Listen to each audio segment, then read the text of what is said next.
Okay. Now Yeah, we're on. yeah. Now we're on.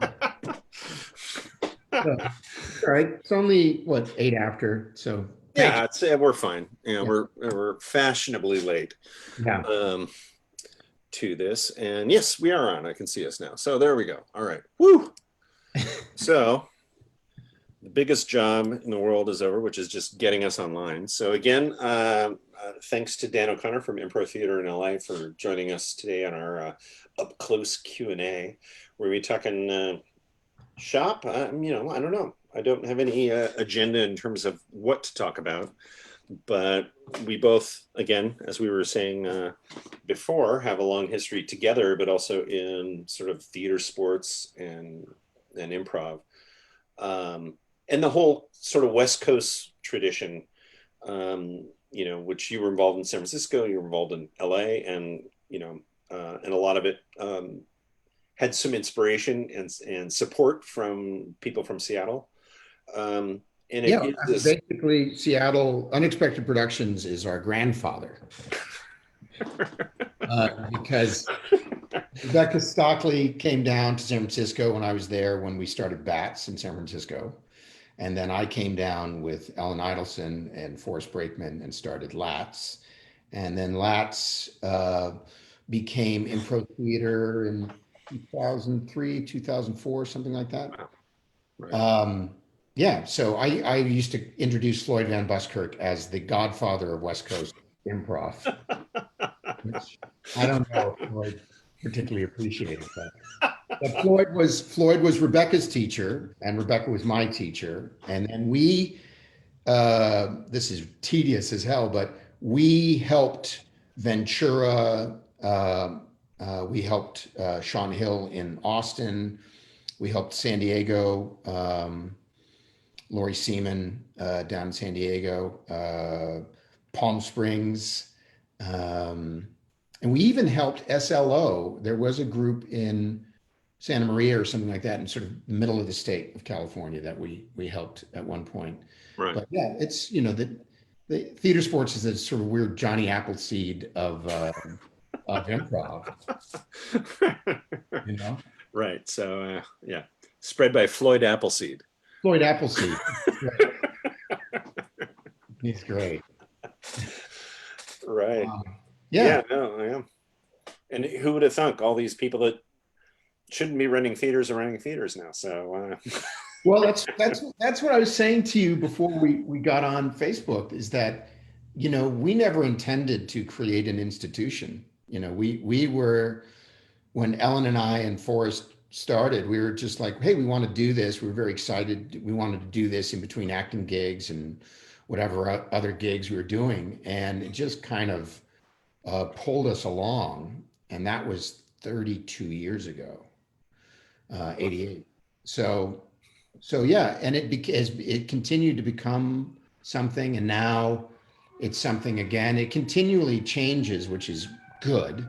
And now it's undergoing a complete sort of reboot, the great right. reset, because of where we are culturally, and with regards to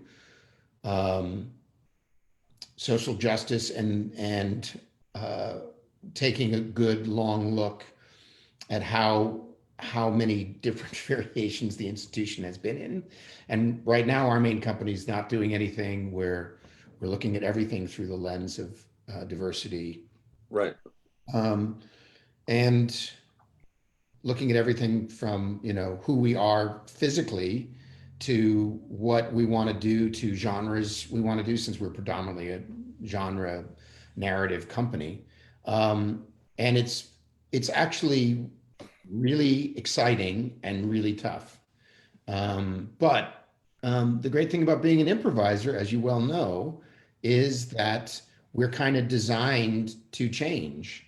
And if we're really, looking at our skill set, it's a skill set about adaptation and change and using what you have. So, Right. Right. So, do you feel, in terms of where the company was at and in terms of being basically in charge of the company, is that a direction that you were headed to already? or do you think it was changed by first COVID, then by Black Lives Matter and diversity issues that have come up? And if not, where do you think the company was headed? Well, I think part of the problem that we've encountered, and I don't think this is private information, so I'll share it. But the company, we're not like one of those places where you take level 1 through 4, and then you do this, and then you're in the company. It's not. It's never been that. The school was designed to pass along these skills and to give other people. My grandiose fantasy was that it would be around in 100 years, and that we would be teaching not just actors and writers and artists, but we'd also be teaching, which we do with corporate work, teaching teachers and people who run nonprofits, and using these, because these are great process skills. You don't have to necessarily use them just doing theater. And so we've been navel gazing for about 8 years. And it's 17, 18 people, all of whom have real strong opinions about, what it is to be an artist, what it is to be in a theater company, what it is to be an ensemble. And so we've been so busy thinking about ourselves that we haven't really thought a lot. We did, we established a diversity scholarship about 4 or 5 years ago.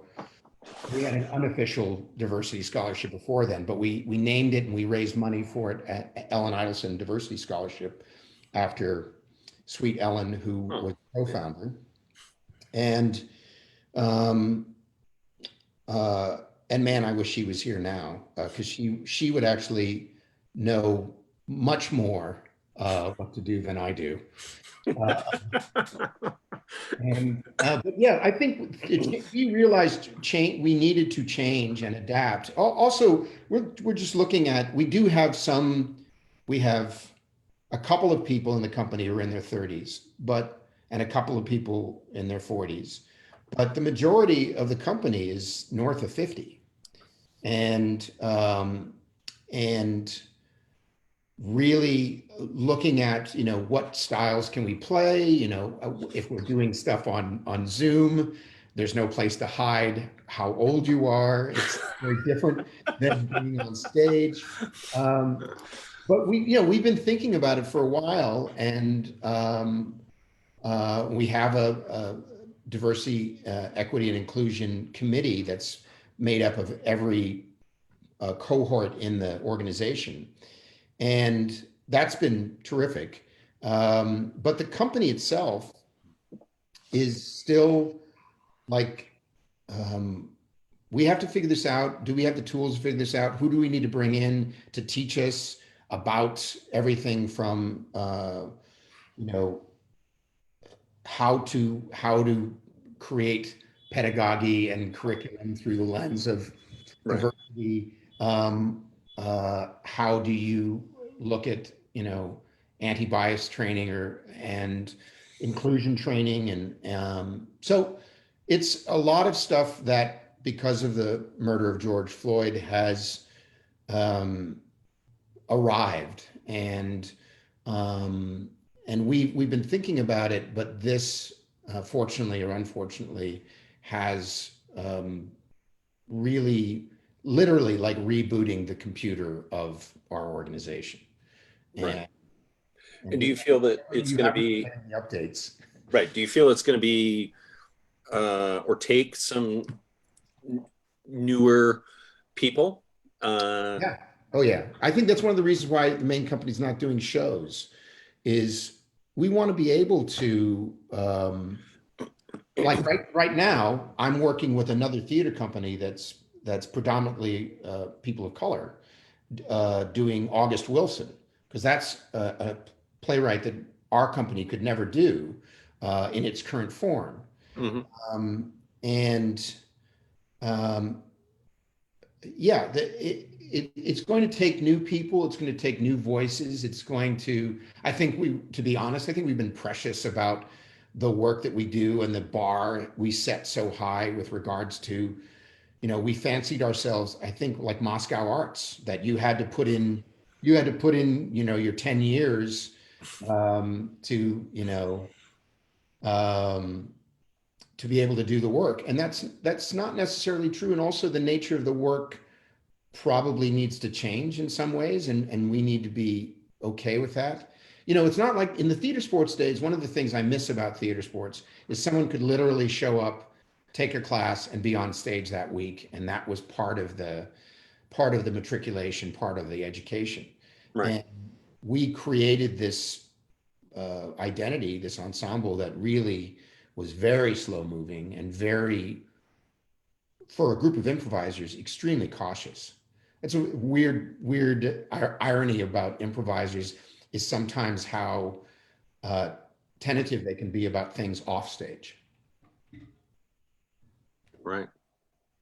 Yeah. Huh. You never thought of yourself as tentative off stage? No, never.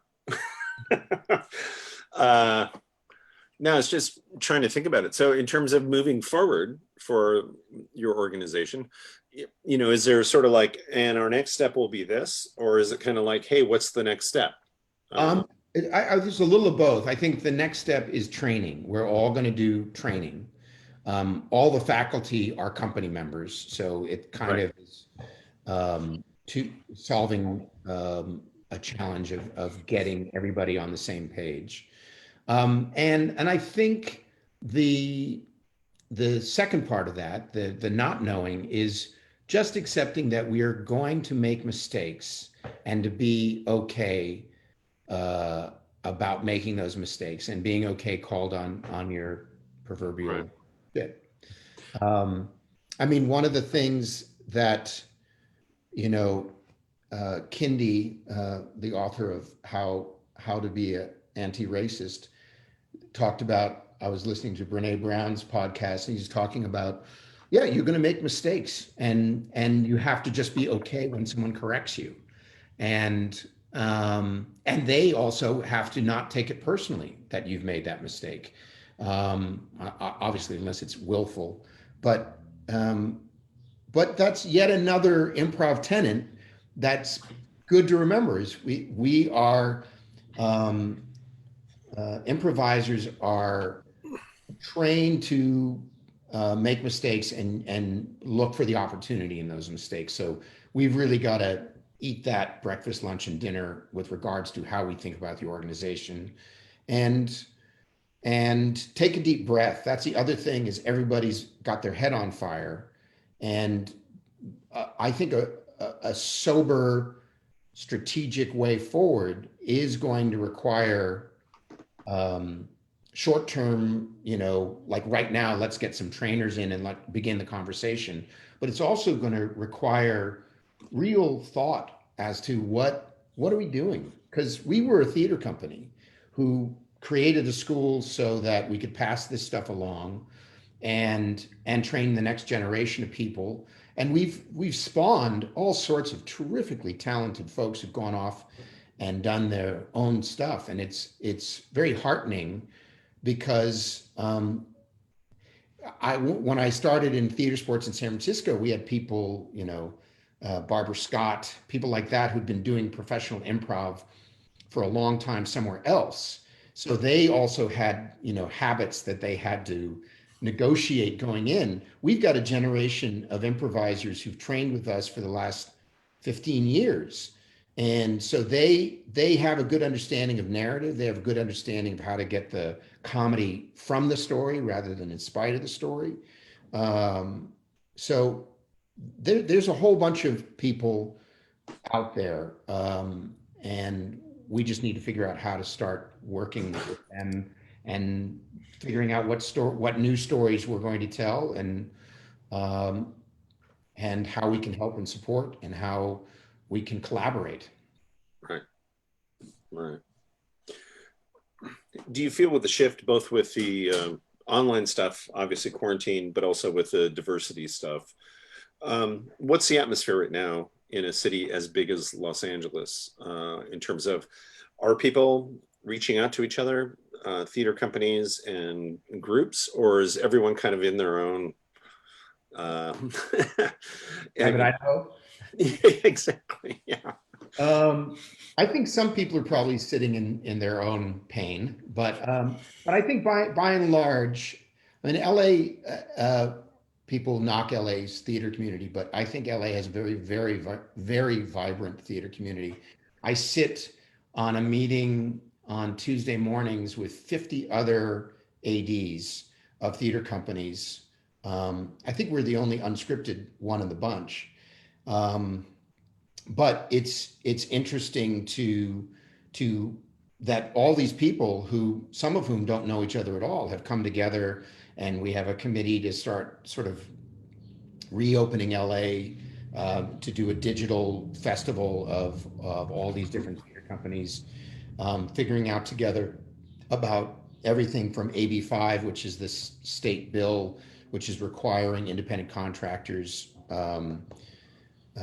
It's hard on small nonprofits because they are challenged to make everybody a W-2 employee, and so there's advocacy like that. There's safety issues. How do we do this when we get back into a space? How do we teach? How do we perform together? So there's a great coming together of the LA theater community.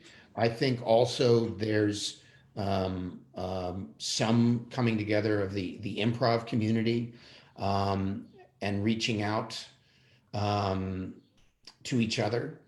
It's also, we've been lucky, like UP has as well. We managed to get most of our classes online, and now we have new classes that are just for online.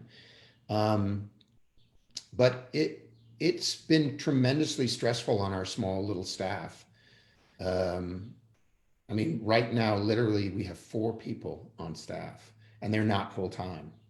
So, and it's been really challenging to kind of keep the doors open and the lights on. But I do think all the change is good. And I do think, for the most part, the community is coming together in a positive way. Ah, that's great. It's good to hear. Yeah. Yeah. Yeah, it's been interesting to sort of see how, had a lot of talks in the last couple weeks just about the relevancy of improv. And like in this time when we're talking about diversity issues and inclusion issues, as well as just, COVID and quarantine, about how improv can stay relevant in those times by, showing a snapshot of today's world by doing it on stage that night, or apparently on screen at night. And again, it kind of takes me back to the early days of improv, and where it started, at least in North America, with things like Compass and things like that, where they were literally reading the newspaper on stage and then acting out scenes with those themes. And I guess I hold a hope that somehow that level of commentary, of enlightenment, of posing questions to an audience can happen when we get back into being in front of a live audience. Because to me, that's sort of what makes improv, because we don't have anything to hold on. There's nothing permanent to hold on to, right? So cool. Yeah. Well, that's one of the things that a little epiphany for me was, I've never considered us a political theater company. We improvise Jane Austen and Shakespeare, and it's we're and Tennessee Williams, and of course there's Tennessee Williams or Chekhov. There's a commentary about cruelty or oppression, or about class. I mean, that comes into a lot of the work, but I've never thought of us as political. But one of the things, I think, my big bracing slap in the face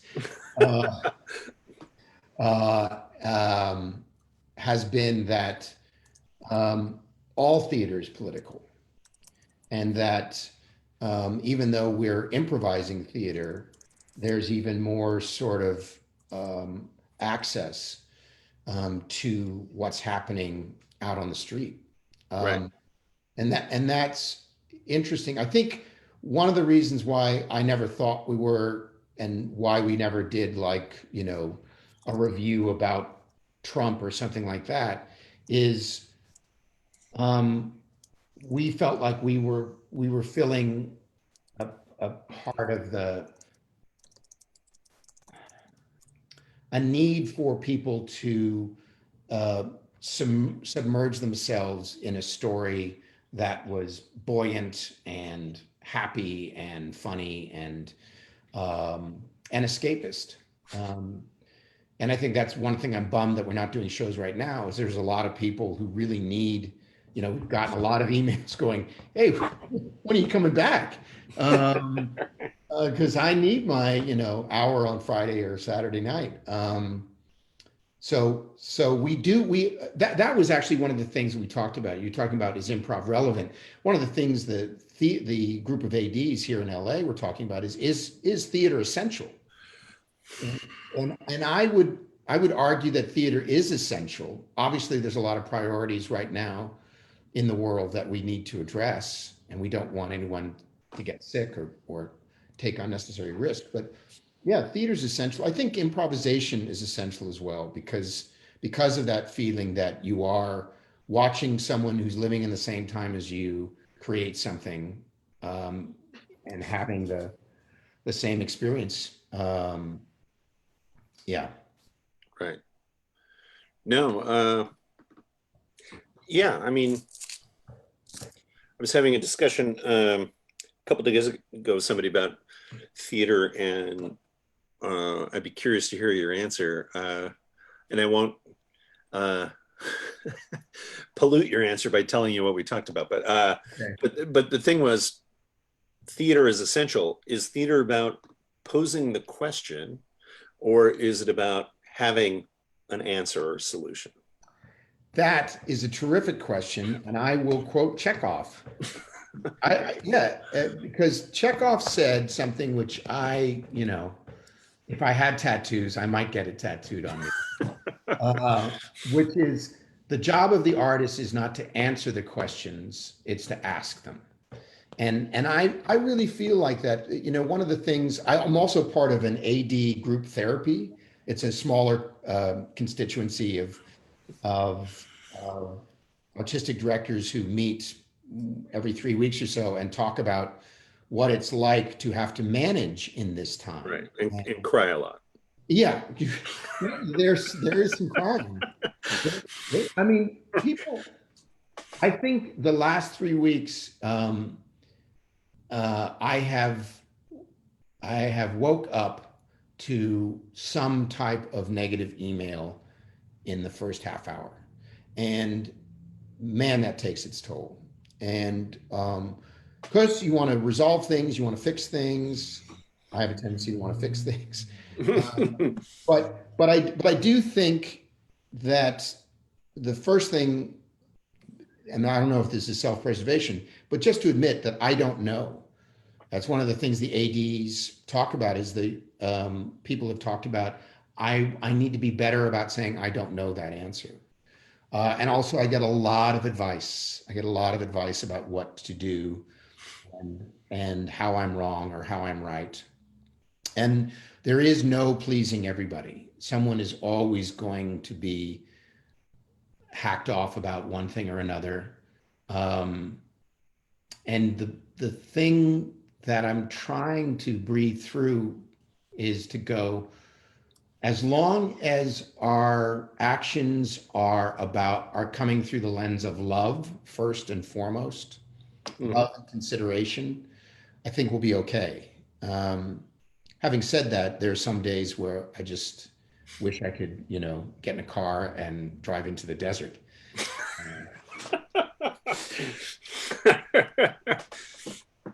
Right. You and I might have our Thelma and Louise moment. Yeah. Yes. Yes. There we go. So a couple things. Looking at the Facebook thing. Hi, Lisa Fredrickson.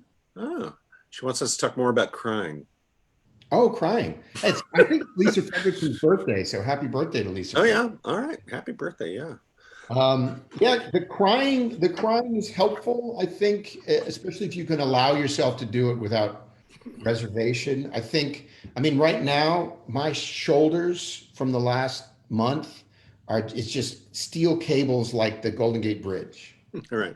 And so there's some times where you can't cry, but I think it's important to know that, as Rosie Greer once said, it's okay to cry. You know? Right. Yeah, it's, I think as long as, again, the effort is there and trying to take this step in the right direction and move forward. And I think one of the things you said a couple minutes ago, I totally relate to, which is that notion of, I don't have the answer. All I can do is keep trying. All I can do is keep trying things.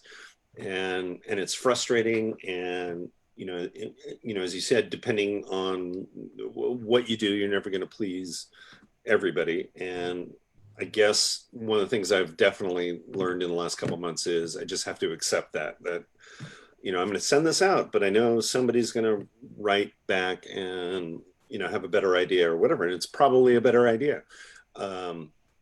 And as I've often said about running UP and having been AD for so long, it's like, it wasn't my goal in life.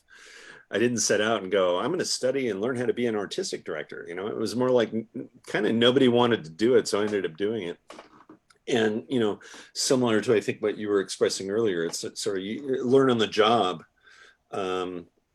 kind of thing. And Yeah. We don't have degrees in being artistic directors, right? And I wish I could just be the artistic director. I think that's to me the crux. Like, we had our head of school leave last year.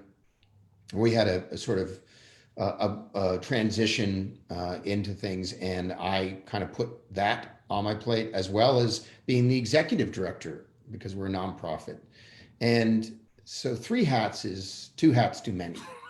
It's brutal. And it's not like any of us got into this because of the money, because there's no money. There's absolutely no money. And yeah. Money? What's that? Right.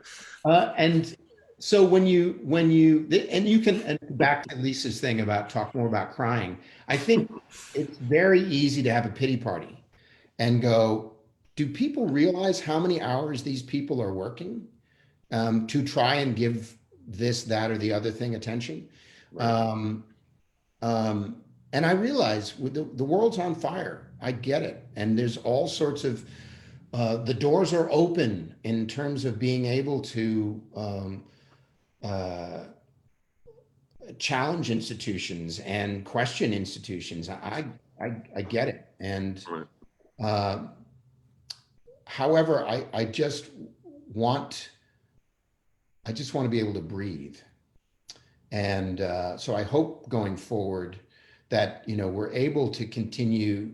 Improv is very much like meditation. You and I have talked about this before, and I feel so strong about it that when we start to get distracted by the noise, that we have to come back to the breath, back to the person we're talking to. Jon Stewart said this thing this week, because he's out on the interview circuit right now for his movie, but he said, basically the noise is the problem and clarity is the goal, or words to that effect. But that rang really true for me, that the goal is to be clear and to be understood. And I wish, one of the things Ellen brought into the mix way back when, or maybe Forrest did, I can't remember, but somebody said at some point, because actors love to hear them talk, if you're going to object to something, if you have a problem with something, you must provide the solution. And somebody said that on one of these AD meetings the other day. My friend John Rivera said that. And And I think it's really true. Just screaming into the void sometimes will get results, but venting and saying, and this is what I would do, or this is a possible solution, then we can begin to have a conversation. And that, of course, that's not true with everything. Sometimes you don't know. You have a problem with something and you don't know. So the opposite also is true. Yeah. Wow.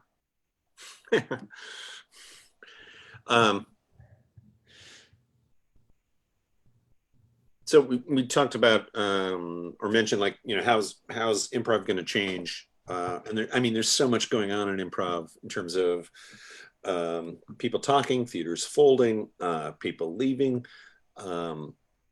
and all that based in reaction to new norms that we're sort of establishing for ourselves. In terms of your career arc, what do you think's been the most positive thing in improv development? And whether that's a show, whether that's a company, whether that's an idea in improv, and what do you think kind of holds us back? Well, a lot of the time, money and overthinking holds us back, or fear of taking that risk. What do I like? I've been, like I said earlier, there's been a lot of great work that's come out of our school and people forming their own groups and companies. But there's been some inspiring stuff where I go, oh yeah, we had an idea to do that, and we never followed through on it. And one thing about having to go online is that the first or second week we were on, we did a sci-fi soap opera, and we did improvised real true crime documentary. We've so we've been thinking we may do Pinter. We may do improvised Pinter. There's any number of things that have come up because of how everything has shifted. Personally, I'm like the work that I'm doing right now with this group of actors doing August Wilson, and they're really good, has been inspiring. And, before we got on, I was telling you I'm teaching a class in Japan on Thursday nights, and that's inspiring. The fact that I'm teaching in Japan and LA in the same 12-hour period is pretty cool. I'm also really interested in the improv writ large with regards to societal change, because I think, like I said earlier, that improvisers are uniquely equipped to talk about change and the process of change and story. And we need not only new stories and more diverse stories, but we need to tell better stories. And I think that stories are the engine of change, Right.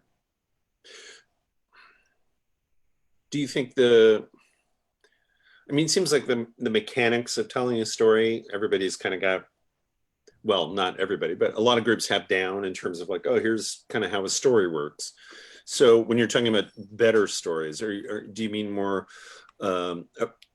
appropriate mirror to the time and reflecting what's going on right now? Or I mean, for example, you and I meet for the first time, we exchange our stories. Where are you from? I'm from San Francisco, blah, blah, blah.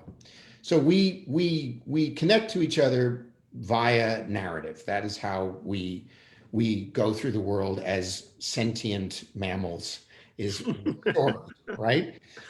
So when a cop shows up at a protest, armed to the teeth with this armor and a baton and a gun, the first offer in that story is pretty extreme. And if I'm a protester and I'm trying to engage and they've been trained not to speak, we're not able to tell a story, which leads to chaos, discourse, what have you, and violence, maybe. But like a couple of the things we've seen where, the small town, like in Santa Cruz, the sheriff knelt with the protesters, and in another small town somewhere, the sheriff walked with the protesters and was high-fiving people. Not a particularly good move in COVID, but he became part of their narrative. He was yes-anding what they were doing. And to me, I mean, that is just a no-brainer as far as police training goes. Why do you start the conversation literally with a loaded gun? Why not have a conversation where we can get to know each other? Because, and I know there's a guy in Brooklyn who does this with the police and people in the community, where he gets them to improvise together, and I think they have lunches and things like that. But if you know somebody, then the compassion is built. That narrative creates compassion. That narrative creates understanding. That story creates trust, hopefully, in an ideal world. So I think as much as I love, as Wayne Brady would say, funny make-em-ups, as much as I love funny make-em-ups, and doing comedy, and not that I think that we should all begin doing incredibly, serious, painful, introspective improv. I think there's probably places for that, but improvisation, by and large, on stage, should be a place of expression, a place of release. And now I think that place needs to be broadened in terms of who populates that space. And I love the idea of brave spaces, that we're okay if we have a multi-ethnic cast on stage, that there's enough trust there that if somebody does something that is conceivably a microaggression or just ignorant, unconscious bias or racism, unintended racism, that there's a conversation that can be had with that ensemble, because they trust each other and they trust that a mistake was made. I'm always amazed when improvisers take shit personally. I'm not talking about race. I'm talking about just over the years of watching somebody take something personally on stage. And I want to go, you are aware that they are thinking in real time and not being able to edit themselves. It was a mistake, yeah.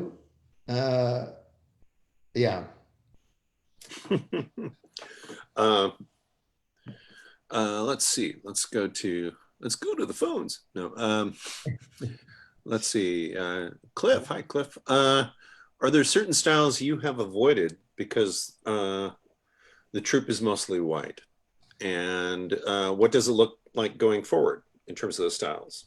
Or maybe doing those styles? Yeah, it's a great question. I mean, I've always fantasized about doing Kurosawa, and there's no way we could do Kurosawa. But maybe if we partner with another theater company, that might be possible. We're like I said, we're working with Collaborative Artist Block on this August Wilson improvised, and that's a genre that there's a number of us who love August Wilson, but it's just not possible. It hasn't been possible with us because we're so pasty white.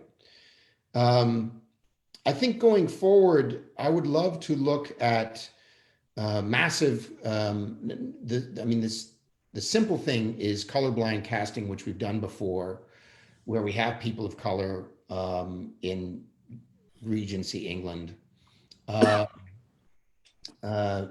I think I would love to, obviously, and I think the company would love to do more of that and have more people be part of that. But there's also, playwrights that we've never looked at, modern playwrights. We started to look at, who do we start to look at? We started to look at sort of doing modern plays, and we looked at everybody from Christopher Durang to Sarah Rule to Reza. I forgot Reza. I forgot her last name, but the French Yasmina Reza. Yes, Yasmina Reza, who wrote Art and God of Carnage. But we've looked at that stuff, and then we've started last year, or the year before, we were doing just modern plays. So it doesn't, people can play their own color, people can not play their color, whatever. But it was interesting because it's much more tenuous a framing device than we've had. It's a modern play. There's going to be modern challenges with it. And some of them were really, really good.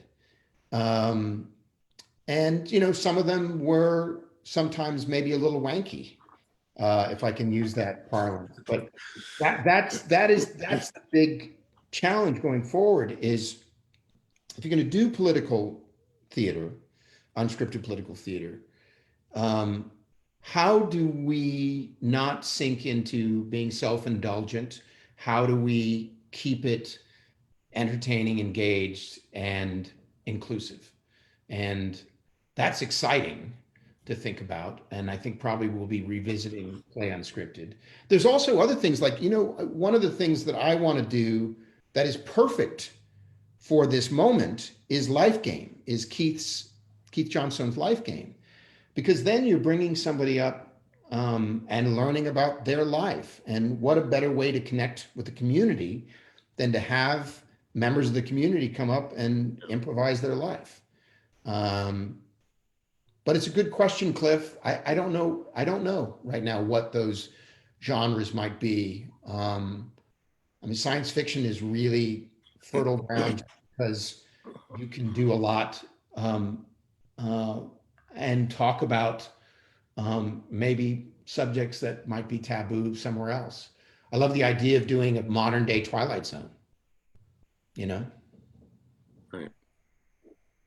Yeah, the thing about that I find interesting when you bring up Life Game is that I know because theaters have to draw people, they tend to go with sort of well-known people in the community. But one of my favorite things in Life Game is just bringing up ordinary people, everyday people, because their lives are like my life, and amazing stories that you get from people. Amazing things happen to everybody.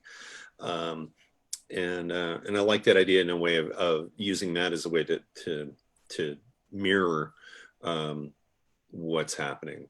Darren writes, could we see a collaboration between theaters in different cities if it works within our individual companies so far doing COVID? So this idea of, and he had asked earlier question as well, similar to that in terms of collaboration between cities or companies. Yeah, I think so. I think, it's an interesting thing because it's wide open now that, like our theaters could combine and do something. I know that a number of theaters have already done, improv theaters have already done stuff like that. I think it's wide open. As long as, there's time and money and somebody to run the stream. Well, that's the problem.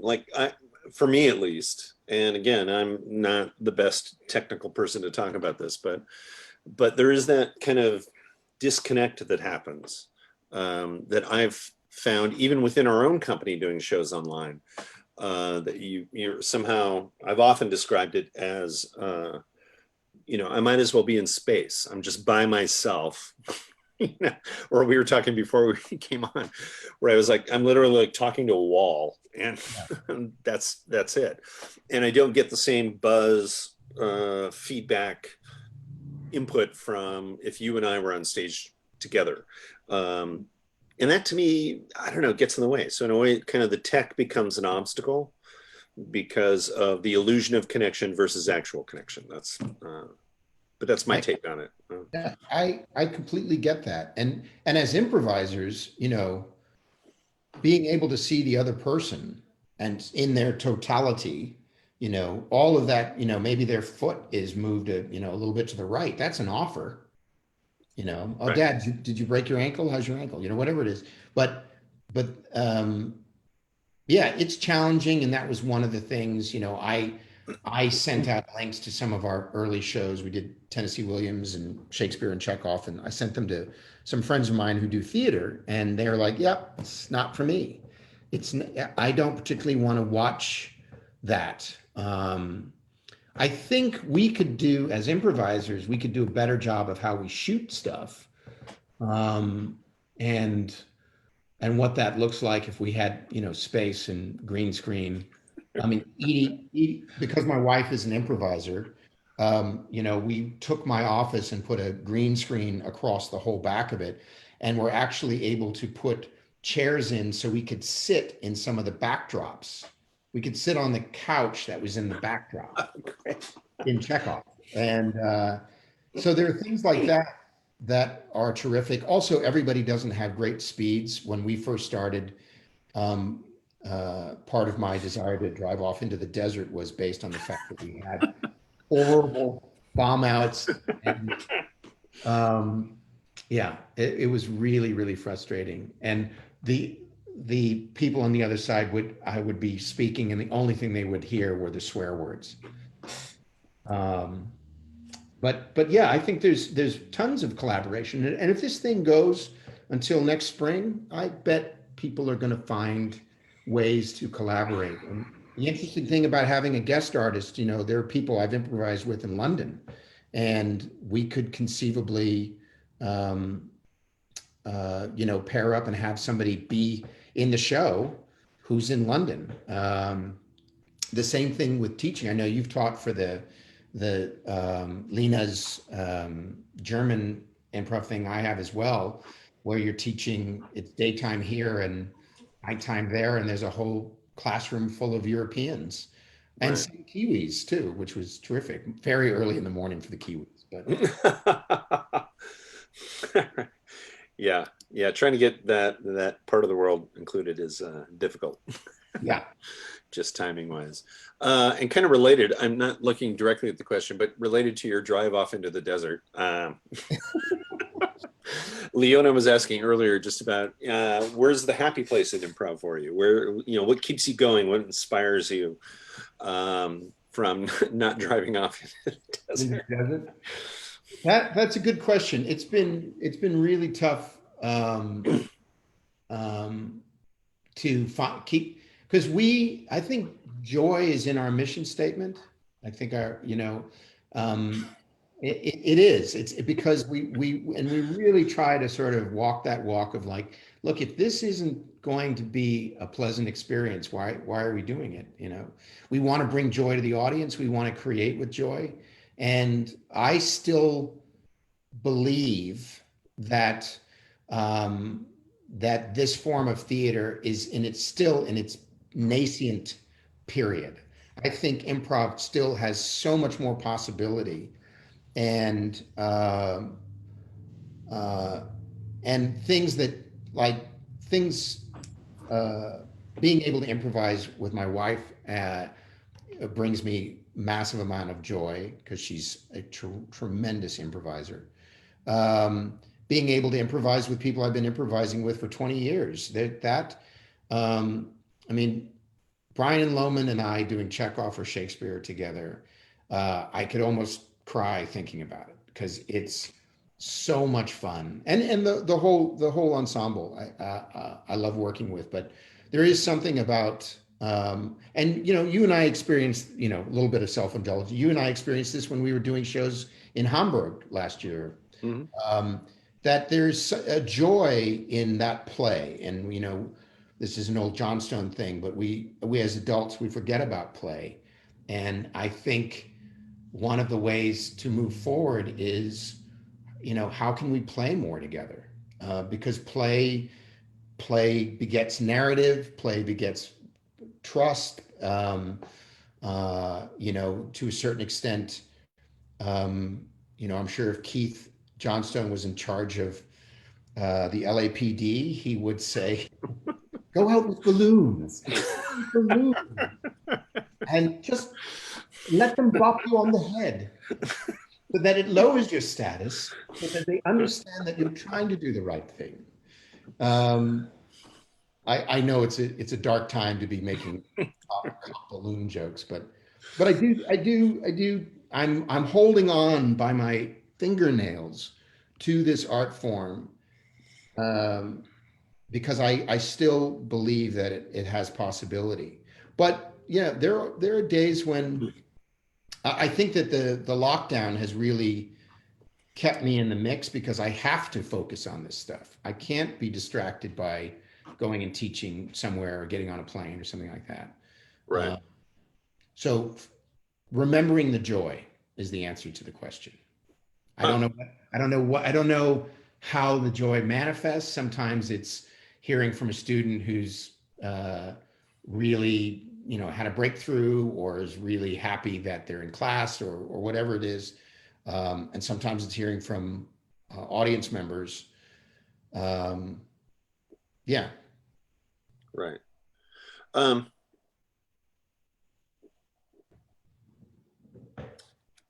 I would agree wholeheartedly about the possibility of improv, and what lies ahead. I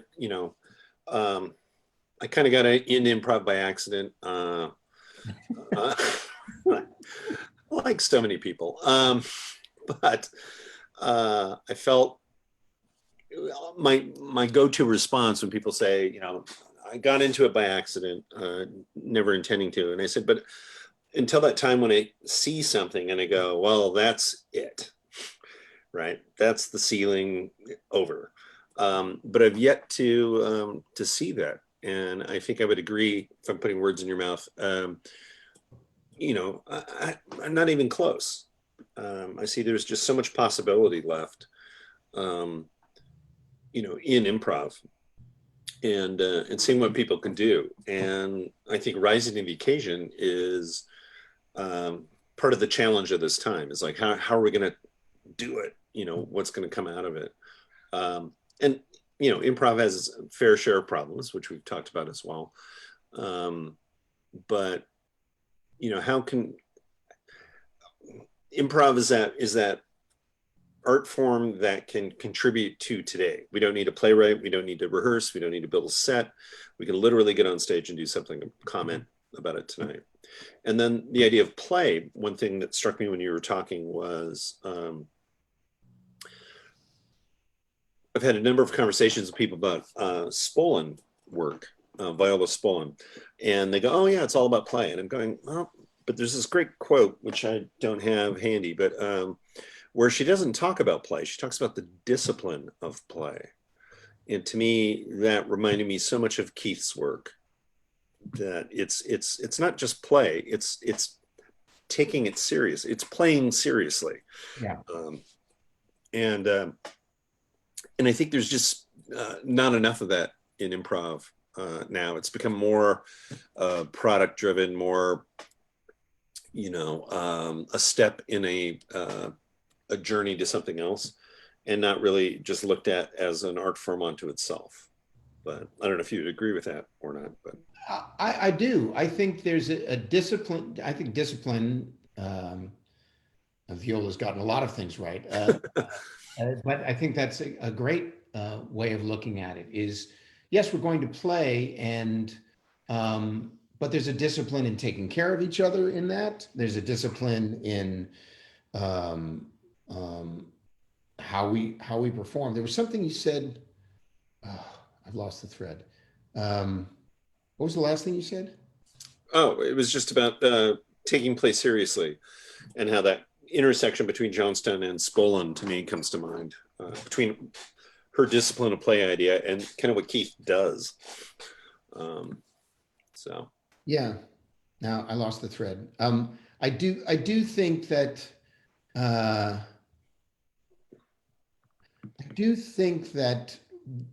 I remember vulnerability to me. if people can allow themselves to be vulnerable and be changed, which once again, it's so weird that improvisers are so unwilling off stage to be changed, very willing on stage.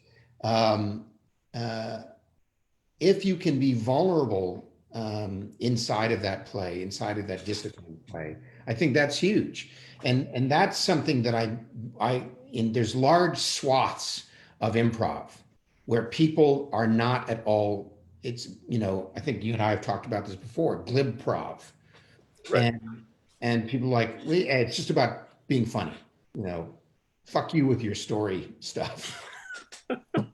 um, and and I think that's valid. It's certainly, there's a market for that sort of bar provy, glib prov stuff, and Godspeed.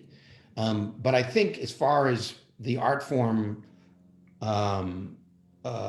evolving, I think that vulnerability and acceptance and truth are all part of that progress, all part of that progression. And what bums me out sometimes is when a student or a performer is so protective of their ego that they don't see what the story is.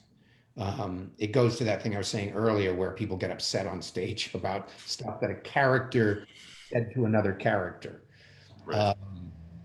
And I think that vulnerability is a massively underrated virtue or underrated tool in improv, being able to be vulnerable in the moment and be wrong. Great stories have losers, and I think improvisers always want to win. Right. That goes kind of to the Johnson notion of treating the stage like you treat life. We don't want to lose on stage because we don't want to lose in life, but on stage it can be dramatically interesting to lose. Right. And so we should be thinking about that. And by the way, I'm going to have a t-shirt printed that says "fuck you" and that story stuff. And I'll have you quoted. Well, I've encountered people before who are like, what are you doing? You're this is just about being funny. And it's like nothing is just about one thing. The world is not a binary, and it is multifaceted and multi-layered and multicolored. And I think people, I don't know if it's selfishness or fear. You know about that book, Mindset, Carol Dweck? Oh, right. Yep. Yeah. I think Ted DeMazon turned me onto that. And that to me is, you can tell when you're talking with someone or you're improvising with someone who's living in a set mindset. Change is anathema, change is bad. And like, well, no, you're in an art form that literally is about change every second. So. Right. Did I choke you up? Did I reject you? Did. I got you. I'm choked. Funny back tears. No. We're going to wrap up here in a couple of minutes, but I did want to talk a little bit about, because you've been very active, obviously, in ITI, Theatresports, Johnstone stuff. What kind of changes have you seen over the decades that,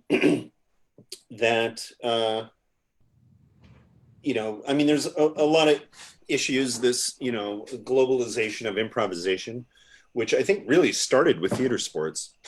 It used to be, as you well know, when you traveled somewhere, you would always be going to a Theatresports tournament or some sort of Theatresports exchange. And then eventually that kind of gave way to more long form stuff and more open improv festivals. But, as a sort of day-to-day observer of this arc that's going on, And I'm of the school that I don't draw a distinction between short form and long forms. I don't go, oh, there's Johnstone and then there's like Harold and Del Close. You know, it's all the same. We're all trying to, I think, I like to think, tell a story, whether it's in 3 minutes or whether it's an hour. But in your experience, since you have a lot of it, is there one big change that you go, we should be doing more of this? I don't know if that makes sense, but more of this or less of this in the years that you've been doing improv? Well, I really wanted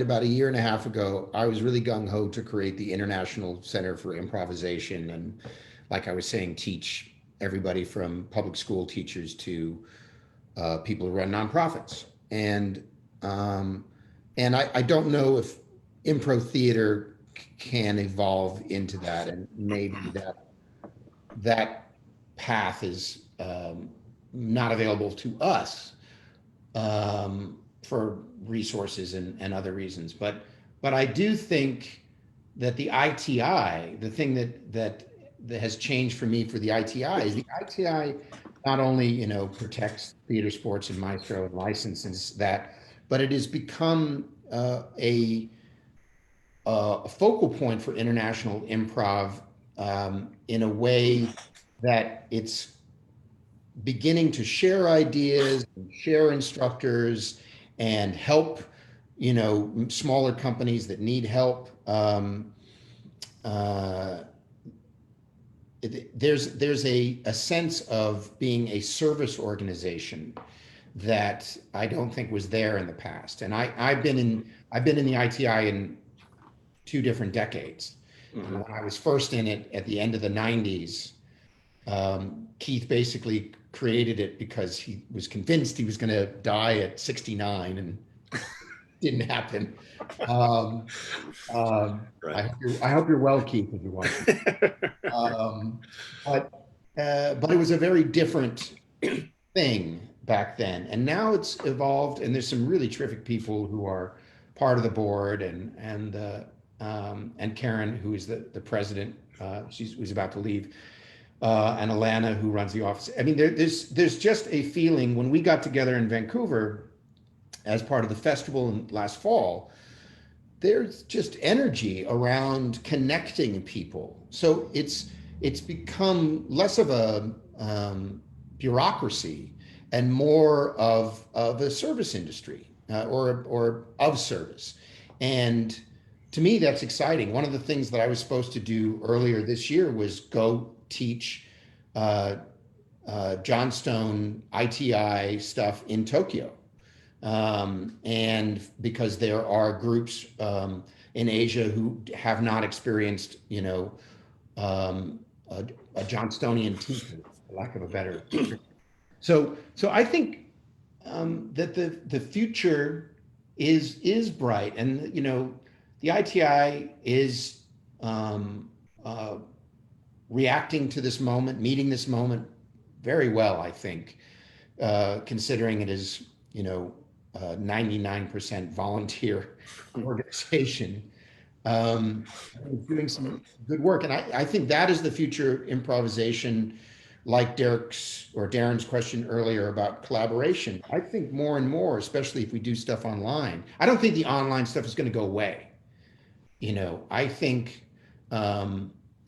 like for us, we don't have an ADA building. We've rented out places before, but now we're able to do this online. It's going to change. Also in LA, there are people who live in Santa Monica who don't want to come and drive to Hollywood, to Los Feliz to take our class because it's murderous on certain times of the day. So now we have people who used to study with us who are coming back.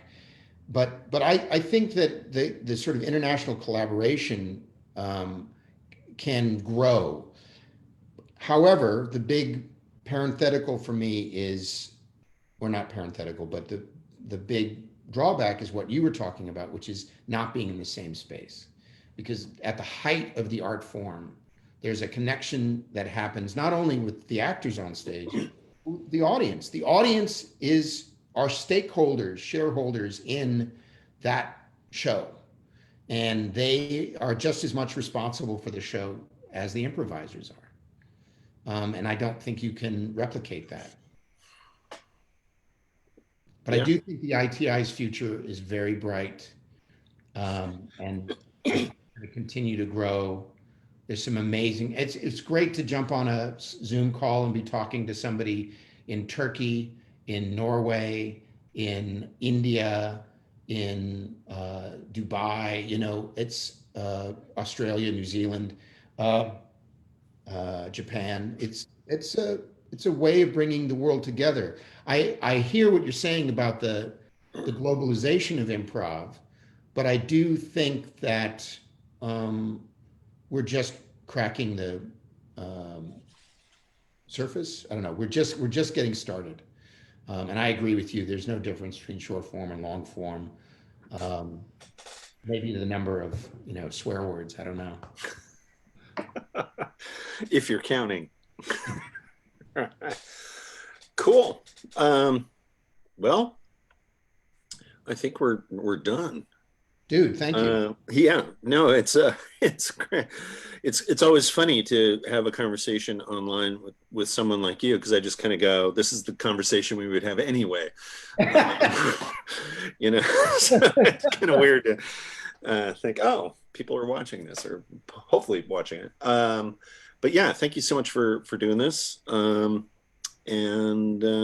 Yeah, best of luck in the reinvention, retooling, or however you're. The great reset. The great reset. Yeah, the great reset. I like that. And I'm gonna get my fuck that story shit or whatever it was that you said. Fuck you. Fuck you. And I'm gonna make $1 million. Anyway, so yeah, and thanks to everyone who's watching and or listening. And again, if you want to support UP, that's great. We have a bunch of shows. We have a show tonight at 8:30. It's an open improv show, so come and check that out. And again, we have classes and everything else that's going on that you can find out about through unexpectedproductions.org. And what's your webpage? Improtheatre.com, and it's theater RE, not ER. And and also if you go on Twitch, we are Impro_TV. And there's a bunch of shows that are logged there, and we're also on Vimeo. And there's actually some really good shows from our residency at the Broad, full 2-hour plays shot in glorious 4K. So there's some stuff there. Improtheatre.com. And thanks for having me, Randy. Appreciate it. Yeah. No, I look forward to being able to sit across the table from you with a beer in hand and having the same discussion. All right. Take care.